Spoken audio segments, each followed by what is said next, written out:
हर हर महादेव, राधे राधे, जय श्री कृष्णा। और 2025 ख़त्म हो गया। जौन सारी बुराई रही ना 2025 के साथे ख़त्म हो गए। अब अपन ज़िंदगी एक नई शुरुआत करत जा, एक नए सिरे से जियत जा, बहुत अच्छा अपने जीवन में ले आवा। और जब अच्छा आप सोची ना तो सब जीवन में अच्छा ही अच्छा होए। तो यही बिना हर समय कुछ नया सोचे चाहे। तो अब जौन बुराई रही, जौन भी अपने मन में कुछ भी रहा हुए, सब ख़त्म करा और नई ज़िंदगी का शुरुआत करा। और ज़िंदगी में बहुत कुछ करेगा, बहुत तरक्की करेगा आपने। तो ये बदे ना यहाँ ये 2026 आए बा ना, अपने सबके तरक्की बिना, अपने सबके अच्छा करे बिना आए बा। तो हम सभी चला नई ज़िंदगी की शुरुआत करी, अपने ज़िंदगी में कुछ अच्छा सोची और दूसरे के खुश करे बिना हर समय सोची। दूसरे के जब खुश करे बिना सोचब ना तो हम खुश रहब।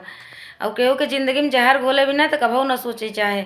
और जे दूसरे के हंसावे की कोशिश करे, दूसरे खुश करे कोशिश करे ना, ऑलरेडी ओकरे ज़िंदगी में खुशी हर समय आए, वो खुश ही रहे, ओके कभू भी कोनो तकलीफ न होए। तो अब देख पूरा कोशिश करे चाहे कि हम कौन ऐसा काम करे कि जौने से कि केहू के खुशी मिले, केहू के अच्छा लगे और ऊ हंसे।